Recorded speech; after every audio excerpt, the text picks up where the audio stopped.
그 다음에 8번이요. 이것도 비슷한 문제 같은데 산란 비슷한 얘기인 거죠. 잘 안 보인다는 얘기니까 먼지의 농도가 0.075mg/세 세제곱미터인 지역의 상대 습도가 70%일 때 가시거리는 얼마입니까? 해서 가시거리를 나타내는 거 LV라고 했고 지금 70%라고 줬기 때문에 나는 이렇게 씁니다. A 곱하기 10의 3승의 농도. 여기 계수 A라고 주어졌기 때문에 1.2라고 주어졌기 때문에 1.2 곱하기 10의 3승이라고 쓸 거고요. 그 다음에 이 밑에 있는 농도, 여기 G라고 되어 있는 건 농도인데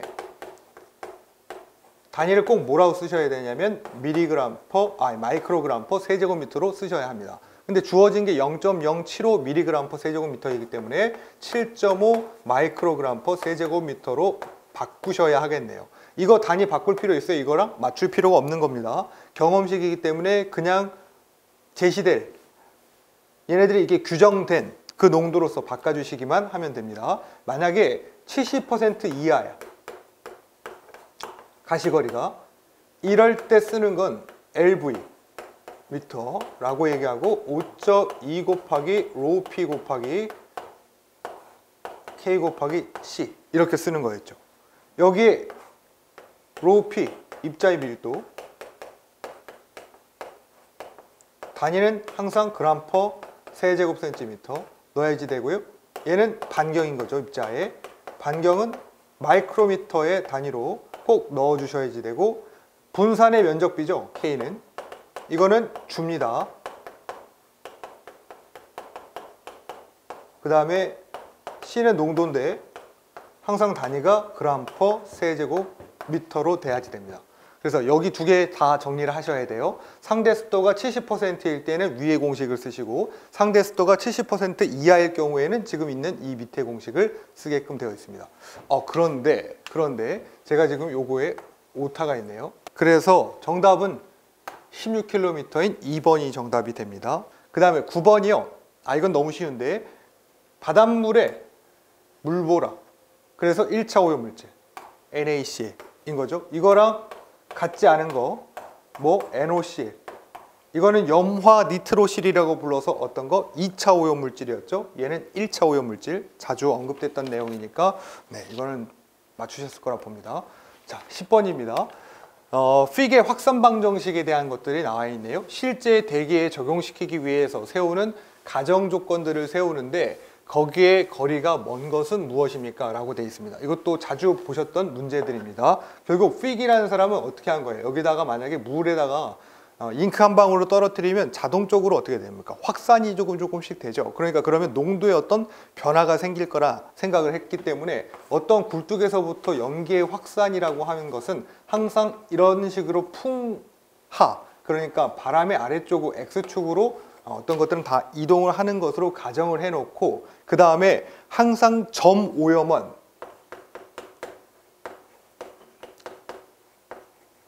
점 오염원이라고 하면 발생원을 정확하게 파악할 수 있는 지점, 파악할 수 있는 것들, 공장 같은 것들 얼만큼 나오는지가 정확하게 좀 보이지 않습니까? 그런데 그런 게 안 되는 것들도 있죠.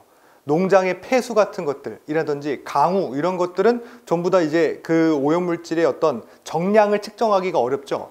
배출원을 정확하게 알 수가 없단 말이지. 그런데 점오염원은 그렇지 않다는 거죠. 어쨌든 이 점오염원으로부터 배출되는 일정한 속도로 균일한 농도로 지속적으로 배출된다고 가정을 했고요. 그 다음에 풍속은 X, Y, Z 좌표 내 어느 점에서든 일정하다 그랬으니까 지금 이렇게 가는 것이 X방향, 그 다음에 수평으로 향하려고 하는 것이 Y방향, 위로 향하려고 하는 것이 Z방향인데 여기서 작용하는 풍속은 전부 다 일정하다고 했었죠. 그 다음에 어떤 시간에 따른 농도의 변화가 없는 이런 것들을 무슨 조건이라고 얘기하냐면 안정한 상태이기도 하면서 동시에 정상 상태라고 보는 거죠. 다음에 문제에서는 정상 상태를 가정 조건으로 한다. 이 얘기가 지금 이 얘기와 같기 때문에 이렇게 나와도 옳은 것이라고 보실 수 있겠습니다. 바람에 의한 오염물의 주 이동 방향이 X축이라고 말씀드렸고요. 오염물의 물질의 농도는 점 오염원에서부터 직접적으로 배출이 된 것이기 때문에, 그리고 지속적으로 배출된 것이기 때문에 정답은 3번이 되겠습니다. 나머지 가정 조건들 한번 볼까요? 바람에 의한 오염물의 주 이동 방향 X축이라고 했고, 풍속은 일정합니다. 오염원물은 점 오염원, 점원으로부터 계속적으로 방출이 됩니다. 과정은 안정 상태고 시간에 따른 농도의 변화가 없는 이런 정상 상태를 가정합니다. 풍속은 X, Y, Z 좌표 내의 어느 점에서든 일정하고요. 바람이 부는 방향의 확산은 이류에 의한 이동량에 비해서 무시할 수 있을 정도로 작습니다. 그렇다는 얘기는 얘가 자연적으로 확산되는 것은 이쪽 굴뚝 뒤편에서부터 불어들어오는 바람에 의한 확산보다도 작다는 거죠. 그 다음에 오염물질의 플러문 내에서 소멸되거나 생성되지 않고요. 풍화 측의 대기 안정도 확산 계수는 서로 간에 변하지 않습니다. 여기까지 정리를 해두시면 이거는 1차 때도 좀 잘 나오고요. 2차 때도 좀 잘 나오는 편입니다. 그래서 1차 대비하실 때 이 과정 자체를 조금 정리를 잘 해두시면 2차에 충분히 대비하실 수가 있게 됩니다. 그 다음에 11번입니다. 역사적인 대기오염 사건에 관한 설명으로 옳은 걸 찾게끔 돼 있네요. 맞는 거 찾는 겁니다. 포자리카, 멕시코에서 일어났죠. 이거는 천연가스 중에 무엇을 조금 사용하려고 추출하려다 일어난 사건입니까? H2S, 황화수소죠. 이거를 추출해서 쓰려고 하다가 누출된 사건입니다. 그래서 인재죠. 인재. 자연재해가 아니라 인재죠. 그러면 MIC에 의한 피해이다. 이거 잘못됐죠. MIC는 메틸 이소시아네이티드. 그래서 어디서 일어난 거냐면 멕시코가 아니라 인도죠. MIC. 이것도 마찬가지로 인재입니다. 그래서 항상 이런 인재들은 문제로 좀 잘 나온다고 말씀드렸어요. 옳은 걸 찾는 거니까 얘는 아니겠고, 런던 스모그 사건은 복사역전 형태였습니다. 그렇죠. 앞에서 언급 한번 했었습니다. 뮤즈 계곡 사건은 팬이 주된 오염물질로 작용했다. 뮤즈 계곡, 런던, 그 다음에 지금 밑에 있는 도쿄, 요코하마 전부 다 삭스에 의한 겁니다. 네, 정리하시죠. 정답 2번입니다. 12번, 최대 혼합 고도가 500m일 때에는 오염 농도는 4ppm이었어요. 그런데 오염 농도가 500ppm일 때 고도는 얼마입니까? 물어봤네요. 그러면 이거는 최대 혼합 고도라고 했으니까 MMD를 말하고 있는 거 아니겠습니까? MMD는 이런 거였죠. 여기가 고도 Z, 여기가 온도 T라고 하면 원래는 어떻게 떨어져야 돼? 온도가 이렇게 떨어지는 건조한 단열의 감률선이 있을 때 환경의 감률선, 그러니까 이거는 이론적인 거고 직접적으로 한번 측정을 해보는 거예요. 측정을 해봤을 때 기온의 감률을 해보니까 아까 그 침강역전 했던 것처럼 이런 식으로 됐다고 가정합시다. 여기 지금 역전층이 하나 형성이 돼 있죠. 여기 나눠보죠.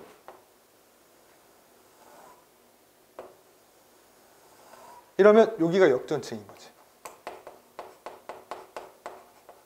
그리고 지금 여기는 위로 가면 갈수록 온도가 떨어지는, 그러니까 위아래 수직적인 혼합이 있을 수 있는, 여기는 혼합층인 거죠. 여기는 역전층, 여기 다시 혼합층.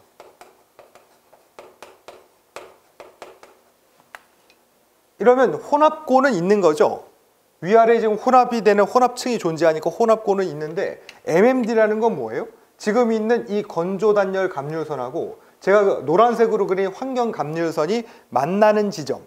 그러면 여기가 어디가 만나는 거예요? 여기 가운데. 이 지점을 뭐라고 부르는 거예요? MMD라고 하는 겁니다. 그러면 얘는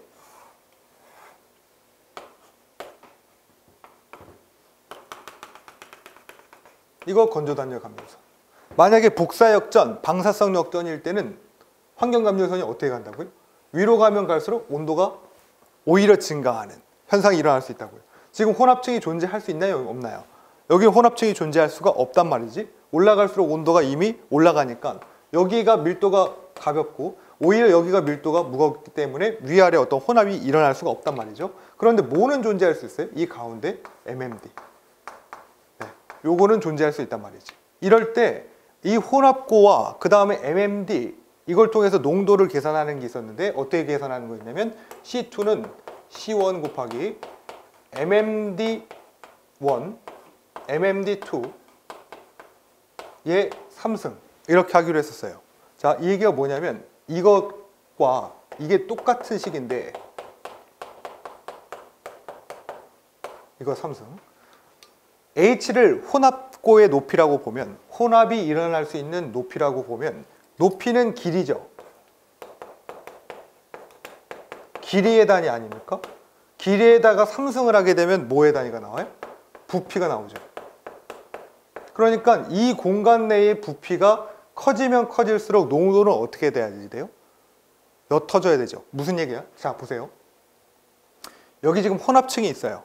이 혼합층의 높이가 커지고 바람이 많이 불면 불수록 오염물질은 이 공간에서 농도가 어떻게 됩니까? 희석되게 되지 않겠습니까? 여기에 농도, 그러니까 혼합층 자체가 두꺼워진다는 얘기는 그만큼 혼합이 왕성하게 됨과 동시에 오염물질들이 농도가 떨어진다는 얘기예요. 그러니까 만약에 C1이 어떠한 곳에, 그러니까 이렇게 볼게요. 이 H1이 어떤 혼합층의 높이야. 그 혼합층의 높이에 존재하는 농도야. 그런데 그 높이를 바꿔본 거야. 얼마만큼? 이 부피니까. 이 혼합층의 높이를 바꿔보면 얼마의 농도가 나오겠니? 이런 얘기예요. 그럼 보세요. 이 혼합층이 지금 분모에 있죠. 그러니까 이 혼합층의 높이가 높아지면 높아질수록 누구는 떨어지는 거예요? C2의 농도는 떨어지는 거예요. 이해돼요? 그러니까 나는 지금 무슨 얘기를 하고 싶은 거냐면 이 혼합층의 높이가 높아지면 높아질수록 농도는 떨어지는데 그 농도가 떨어지는 것들을 지금 식으로 설명을 하고 있는 거예요. 얘에 대비해서 이 농도를 갖고 있었던 거에 혼합층의 높이, 그러니까 얘는 혼합층의 높이에 3승을 했으니까 부피가 되죠. 전체의 부피를 계속적으로 높이면 얘 분모가 올라가니까 여기 있는 C2의 농도는 떨어진다. 이 얘기 하는 거죠. 그러니 자, 지금 최대 혼합 고도가 500m래요. MMD가 500m일 때 농도가 4ppm 있던 거야. 그럼 이런 얘기지. 여기 게 4ppm.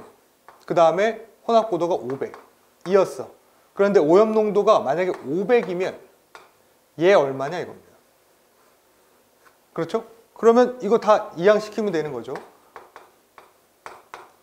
나누고 1에 3 한 것이 MMD 2의 1인 거니까 이거를 계산하신 다음에 반대로 돌려서 하시면 정답이 나오게끔 되어 있죠. 그러면 이게 얼마가 나오냐면 12번의 정답은